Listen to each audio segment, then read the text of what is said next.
vous retrouve pour une neuvième séance, neuvième vidéo depuis le début du confinement de fin octobre déjà. On est le 25 janvier, donc ça commence à durer. On espérait au 20 janvier qu'il y ait des annonces qui nous fassent avancer un petit peu. C'est pas le cas. Au niveau du sport, au-delà de 6 personnes, il y a trop d'interdictions, et en salle, c'est totalement interdit, ainsi que tous les sports de combat martiaux. Donc, eh bien, on continue de s'entraîner seul. Alors aujourd'hui, on va travailler le shadowboxing. Je vais vous donner des éléments sur le shadowboxing, sachant que c'est à la fois tout simple et à la fois compliqué. Alors, on va faire un salut pour débuter, Kida. Et donc, on part en garde combat et on va enchaîner quelques techniques, pied-point. Alors, ça peut être genou, ça peut être coude, ça peut être dans un sens, ça peut être dans un autre, ça peut être en arrière, ça peut être avec les coups de pied. Alors, comme on débute et qu'on est sur des techniques un peu d'échauffement, je vous ai dit que ça peut servir aussi d'échauffement, ça peut être les doigts dans les yeux. Eh bien, on ne cherche pas la hauteur des coups de pied, on va rester sur des coups de pied niveau soit moyen, soit bas, soit très bas, et on part sur les 4 axes, on travaille sur les 4 axes, et ensuite sur des axes intermédiaires, bien sûr, sans force. Alors, bien entendu, en même temps, ça vous permet aussi de travailler vos déplacements. Donc, le travail déplacement, par exemple, avec un sursaut, toujours petit sursaut, hein, c'est pas un grand sursaut, c'est très léger, on gagne quelques centimètres, que ce soit bras avant, bras arrière. Ça peut être sursaut aussi arrière. Ça peut être sursaut latéral. Latéral d'un côté, latéral de l'autre. Et entre deux, on rebouge. Et toujours dans cette idée de bien savoir où on va.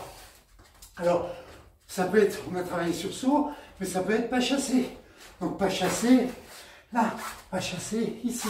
Mais là encore, même vers l'arrière, pas chassé. Là encore, on est sur des petits pas chassés, des petits déplacements. Là déjà, rien qu'en faisant ça, on est sur un pas chassé. Là,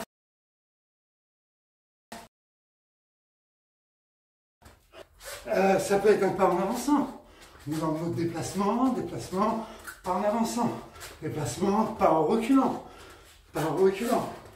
En avançant, pas chassé, et à chaque fois, avec le déplacement entre les deux, donc je fais un mouvement, je rebouge, un autre mouvement, je rebouge, un autre mouvement, je rebouge, un autre mouvement, je rebouge, et à chaque fois, je garde mes bras en garde. Et à ça, bien entendu, on rajoute une technique, petit sursaut arrière, une technique, petit sursaut arrière, petit sursaut, etc. Latéralement, on peut faire la même chose. Je fais un petit sursaut, un coup de poing. Mais je peux faire aussi un sursaut, 2 coups de poing. De l'autre côté, pareil, un sursaut, 2 coups de poing. Et toujours en déplacement. Sur un mouvement en pas chassé, je peux faire pas chassé, coup de poing. Pas chassé, point, point. Mais je peux être aussi sur des mouvements plus courts. Pas chassé et uppercut. Sursaut, uppercut. Côté, uppercut. Et enchaîner. Uppercut, uppercut. De l'autre côté, uppercut, uppercut. Ensuite, ça peut être avec les jambes.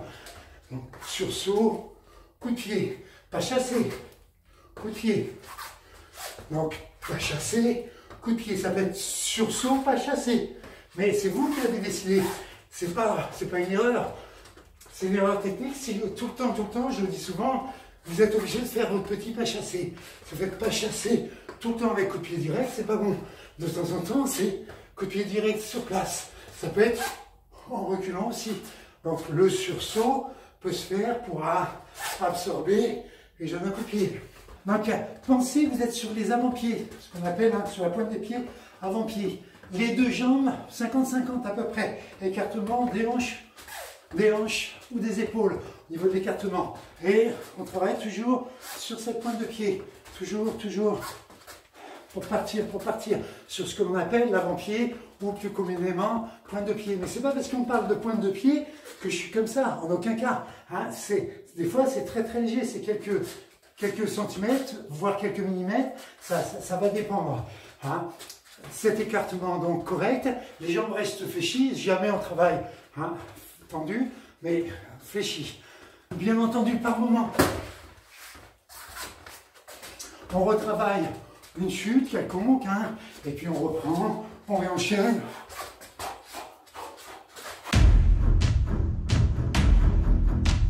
Alors ensuite on va se servir d'objets, qu'importe, hein. On prend trois objets qu'on va mettre au sol et on va faire son travail technique autour. Donc au niveau place, hein, je suis un peu court, c'est pas un problème.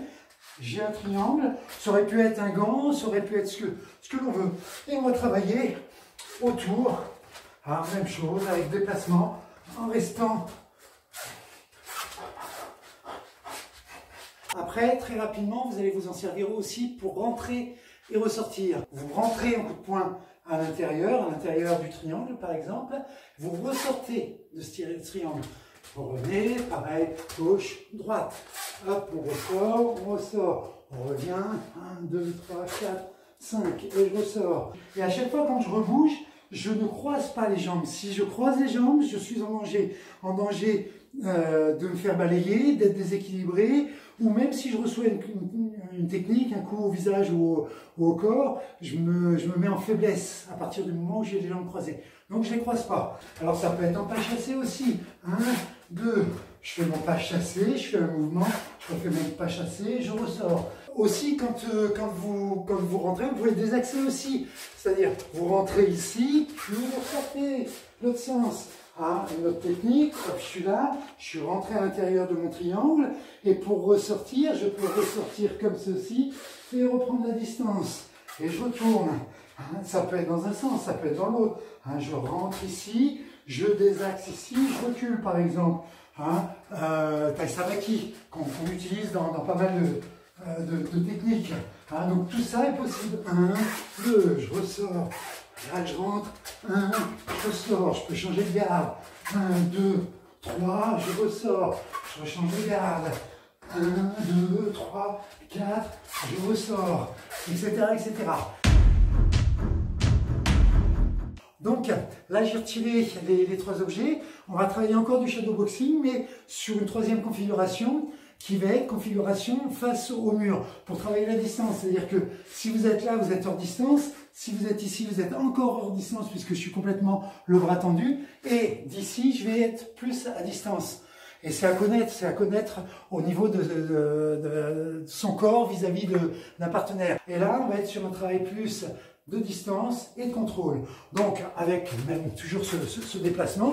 Mais d'ici, je sais que d'ici, par exemple, eh ben, je peux faire travail de jambes. Mais en aucun cas, je vais faire un travail de point direct. Ou alors, il va y avoir un petit sursaut, un petit mouvement de déplacement. Ou un pas chassé. Là. Mais on va le travailler là plus en se disant, bon bah, je pars sur l'idée coup de pied. Donc, coup de pied, la jambe arrière. Mais jambes avant, je suis pas à distance. Je suis trop loin. Donc, dans ce cas-là, ça veut dire que je fais un petit pas chassé pour faire mon coup de pied. Si je suis encore plus près, donc je m'approche, d'ici, normalement, je suis plus en technique de jambe, mais ça peut être technique de jambe en bas. Hein, ou alors, ça va être technique de poing. Et si je pars sur, toujours mon déplacement, si je pars sur des uppercuts, des crochets, ben ça veut dire que je vais m'approcher encore plus. Et d'ici, je suis en crochet, en uppercut, en crochet, hein, et je ressors, toujours en ressortant, je reviens, direct, je me rapproche, coup de coude remontant, mais ça peut être aussi vers l'arrière. Je suis ici, je fais mon coup de coude là, mon coup de coude ici. Hein. Et si je suis un peu plus loin en arrière, ça peut être marteau. Donc, toujours à travailler sur même idée, au minimum 30 secondes, c'est le strict minimum, mais ça peut être 1 minute, 2 minutes, 3 minutes, 4 minutes, 5 minutes.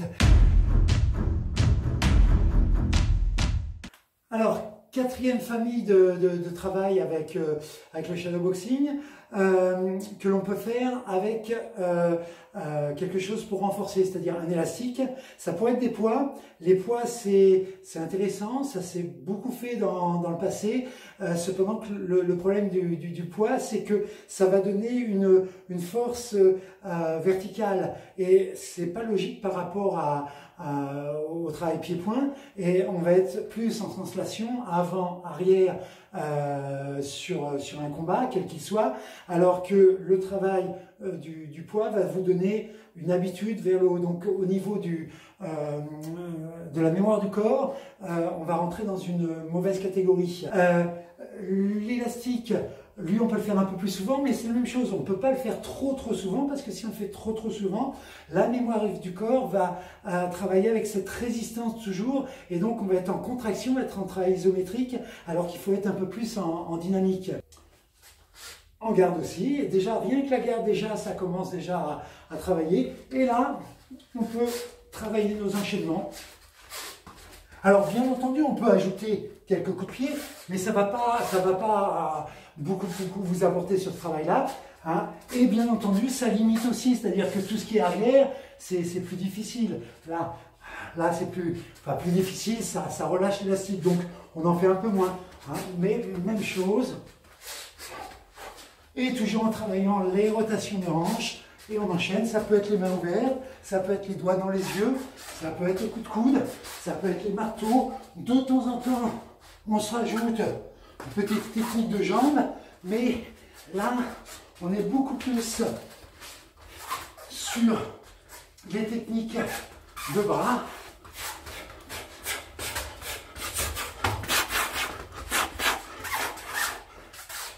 Et voilà.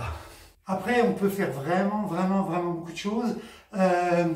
Si vous êtes en panne d'inspiration, vous pouvez aussi reprendre ce que j'ai montré là, hein, sachant que c'est quelques techniques qui me sont passées par la tête au moment. Mais ce qui m'importait, c'est plus de vous expliquer la compréhension du shadowboxing que travailler ces enchaînements. Donc vous pouvez vous aussi en préparer. Et puis, si vous avez ce manque d'inspiration, bah, vous reprenez ce que je vous ai montré. Le shadowboxing, comme toutes les techniques, eh bien, c'est beaucoup plus riche qu'on ne croit, hein, vous l'avez vu. Et puis, bah, j'espère que vous comprendrez un petit peu mieux, suite à notre vidéo, le shadowboxing, en espérant que ça vous inspire pour vous entraîner encore plus. On termine, comme d'habitude, par un salut Kida. Et je vous souhaite une très bonne soirée, à très bientôt.